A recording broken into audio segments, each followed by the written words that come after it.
TC, I like beginning with Steve Cordasco stories.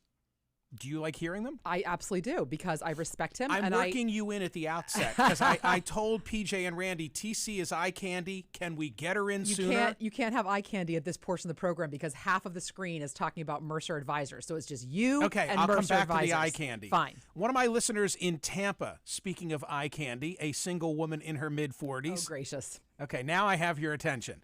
Working with a financial advisor who did not do tax planning.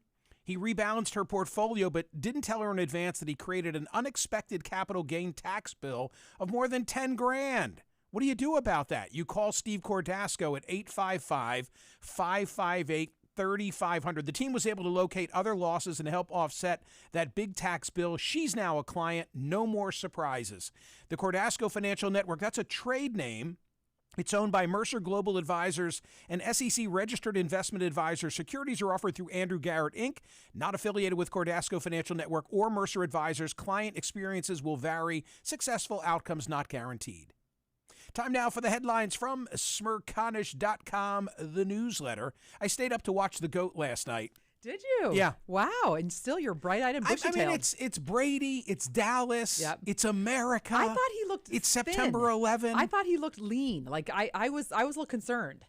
Okay. I mean, he obviously did great, but I was surprised. I'll tell you what I noticed. What did you notice? I noticed that in the back of his helmet. Oh, here we go. He had his hair. He had hair extended. Pardon me? What does it all mean? No. And he had sort of. I mean, I'm envious. Look at the back of my head. No hair. But I noticed that if you will follow my finger, his hairline went like this, little down and then up and then over. Okay. What does it mean? It was like a schoolboy haircut. Oh, interesting. He's 45 years old. I know. It's incredible, isn't it? And it's so funny 45! when at the very beginning where they all say where they went to college. And I was like, that was eons ago for him. He's like, Michigan. I'm like, what? I remember when I was young and probably 12-ish, George Blanda. Mm-hmm. George Blanda was a quarterback/kicker for the then Oakland Raiders in the John Madden era, I think. And like he was 43-ish. And that seemed ancient to you at that time. Oh, it was a huge story. In fact, if I'm right about this, Blanda and Jim Plunkett, who came out of Stanford and then became a New England Patriot, were both honored by the Maxwell Club of Philadelphia one particular week. And my father, I'm pretty sure of this, my father went, he was, football referee. Sure. And was able to get a program signed by each of them. Wow. I'll bet I still have that in my Bill Brennan collection. As a holding up Bill Brennan as the ultimate in collectors. Yes. Dak injured his thumb late in the game. If he didn't stay up, that's a shame. The guy has worked so hard on the road to recovery. Anyway, Tampa Bay 19, Dallas 3 last night. Poll results to get you caught up on, because we've had a lot of voting. Friday, 13,327. Are we deeply divided or just poorly represented? And? So a majority, 57%, said both. Okay. I was interested in the follow-up, which is, as between poorly represented and deeply divided, which way does it go? Poorly represented, 25%, round numbers. Deeply divided, 17%. More think that we are poorly represented than deeply divided. And I agree with that.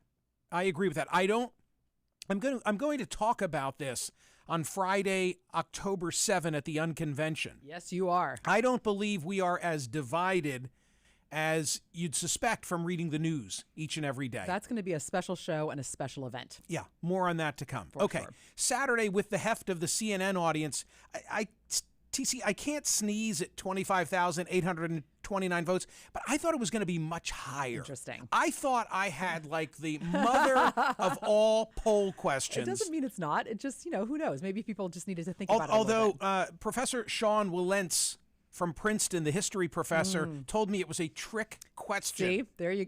Maybe he spoke for many. He sent me a note afterwards, like thanking me for having him on the program, and I said, I do hope you took the time to vote on my trick question. He smiled about it. Which is more secure, American democracy or the British monarchy? He didn't think it was an apples to apples comparison. That's why he objected. There were several social media reactions that were similar.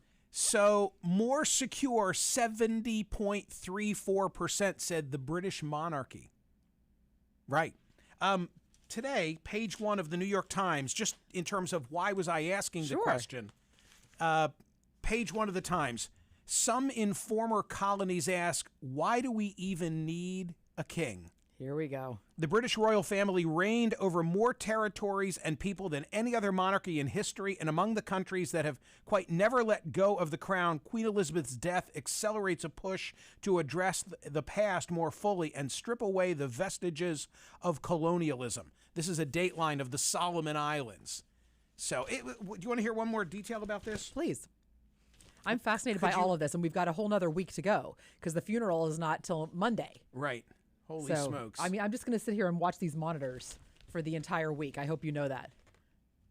Oh, here we go. Many former British colonies remain bound together in the Commonwealth, a voluntary association of 56 countries. Wow. I didn't know that's how big it was. Because that's what I thought. Yeah. Then you get to the next paragraph. Oh, more. Most of the Commonwealth members are independent republics. With no formal ties to the British royal family, but 14 are constitutional monarchies that have retained the British sovereign as their head of state, a mostly symbolic role. Interesting. So that's sort of the depth of where it is right now.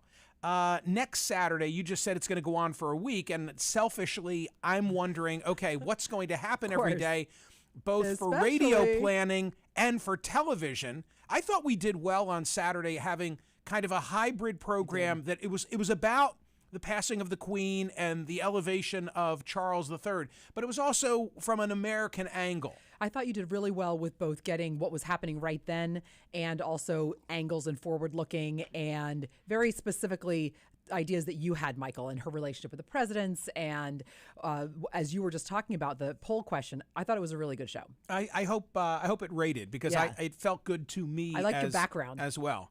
Yeah, it was kind of funny as we were playing with different Buckingham Palaces. Oh my gosh, the YouTube live from Saturday morning. I know. Go watch it. It is hysterical. Watch the YouTube live from Saturday morning. You can see the different Buckingham Palace backgrounds that we contemplated. Not just Buckingham Palace. There's also Downton Abbey was thrown in there. Well, I know it wasn't. We didn't looked show like it. Downton Abbey. But I had this idea. Can you imagine if I came on and with a straight face? No, it's not time for joking. Anchored, what is wrong with you? Well, and obviously we didn't. Obviously, but why would you even have that idea? If I had Highclere Castle, which is the home of Downton Abbey in real life, behind me, and just people carried on. A fit day, like just insane. I can't even. Anyway, so what we'll be taking? You love all this stuff. I do love all this stuff. Love it. Yeah. It was very obvious. Next Saturday, I'm the only one who cares about this because I'm wondering how is it going to impact me on CNN. The Queen's coffin will lie in state for the third full day in Westminster Hall. Yep. So that's where she will be. Now, this is interesting. Jake Tapper, just in terms of the royal news. Yeah. Jake Tapper has the byline on a posting on CNN this morning. Okay. Headline, Biden will not travel with a delegation to Queen Elizabeth's funeral. Buckingham Palace did not invite President Biden to assemble a delegation to attend the funeral of the Queen and instead extended a specific invitation for only the President and First Lady. Okay, what is wrong with you? You were about to see something, reading the tea leaves. Yes. Guess what, Michael? A lot of people want to go to that funeral. No. This is like the tier 1 wedding invites. No, this tier is 1 wedding invites. Third cousins don't get invited to this one. You know Patrick Jeffson. This is unbelievable. Princess Diana's chief of staff and personal secretary for 8 years. Friend of ours, friend of the program. Grant me patience, Lord, but hurry. Do you want to know what I think went on here? Sure, go ahead. Okay, so what I think went on was here. Involved. I'll get to her. Oh, geez. So what I think went on here is that Patrick Jeffson, not him, but people like him, these very, well-schooled in the tradition and in keeping things secret. I think that the Patrick Jeffsons of the world, on that side of the pond and on our side of the pond, got together and said, hey, we got to deal with the Trump issue. Don't go inviting Biden to put together a delegation because quite naturally he will have to invite former presidents and he won't be able to leave out Trump. And if we invite Trump, he might come. So instead, please just invite the first couple. Wait, will they invite? So they will not invite like Bill Clinton and Hillary Clinton.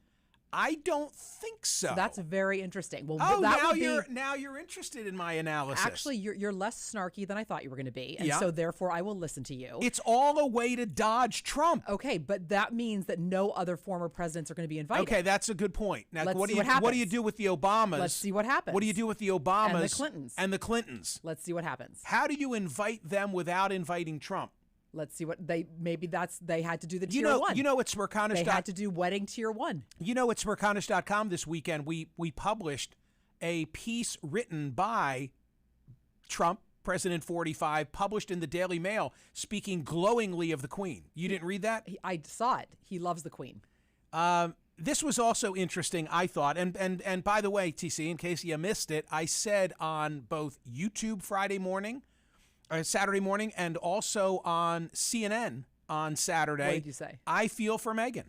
Yeah, no, you were pandering, and I don't I'm not abide by pandering. it. I'm not pandering You at were all. pandering. No, I'm not. I call them as I see them. I believe what you said in the YouTube live. You said TC is about to spit out her tea and crumpet when I say this. Yes, I feel You were for inviting Meghan. people to drink Pim's cups. I feel for Meghan because I think she's in a horrible position, and for a whole week has to remain over there, right? And she's, as I said, she's damned if she does and damned if she doesn't. Now, Well, she did, Who took didn't she? Who took her off the hook was Yeah. William. Yep. Because William apparently texted Harry and said, "Hey, let's the four of us." I thought it was a lovely. The core four, as they are known. Yeah. Let's the four of us go out and look at the flowers and greet the people. I thought that was a lovely, lovely. Which is gesture. exactly what they did outside of Kensington They Palace. sure I think did, is and where I they thought were. it was great. Okay, yesterday's poll question, Sunday, which was the 21st anniversary of 9/11, 10,819 votes cast. Has the memory of 9/11 faded too soon? I'm afraid the answer is yes. 59.77% of you who voted said, no, it has not faded too soon. It has not faded too soon. Yesterday, I took my mother to the Garden of Reflection. I saw it on Instagram. It was raining. Yeah, it was. We were there sort of an in appropriate between day. 9 and 10, and there was a ceremony taking place because they commemorate the timeline and they ring the bell and so forth. But I was very proud because of the role that I've played in it and the role this audience has played, and Steven Singer and all the pins, like all of that came rushing back to me. And I walked around very proud to show my mother this garden that's going to live in perpetuity. And my mom kept saying, it's so well cared for. Yeah. It's so well cared for. I'm like, yeah, that's why Ellen Saraceni wanted to raise the $2 million so that forever it will be so well cared for. No matter when you go, it's really special. Here's something else that is special. So the Washington Post yesterday had a story headlined as follows: a CIA spy pursued bin Laden after 9/11. Now he's mourned as a legend. I read the story. It's about Gary Schroen. Gary Schroen, it's an amazing story. At age 59, at the end of his CIA career, was given an assignment of leading the first in to Afghanistan immediately after the events of September 11. He passed in August. I read this profile in the Washington Post and immediately remembered that I had interviewed him many years ago. It ends up being 2005. So this is what we do with my book club podcast. I said over the weekend to TC and Dan, please find in the archives my Gary Schroen interview. You did, and we have just released it as a book club podcast. Yeah, this is one I'm really, really excited about. It was from 2005, May of 2005, and it was the kind of thing that I looked in 1 hour of the program and you were talking about it, and then I'm searching in the rest of the program, and the next hour you actually had him on. And in an unusual way, because this was when you were on terrestrial radio, and you remember the breaks were longer, and you had a much more limited amount of time. You couldn't do long interviews. You kept him through a commercial break. So it turns out to be an almost 20-minute book interview, which I'm really, really excited about. So yeah, take a listen to that. I remember that there were two Garys. There was Gary Gary Burnson. Schrone. Gary Burnson came to town. Yeah, You did for a book club event. Yeah. Right. So there were two Yeah. there were two CIA Garys. Oh yeah.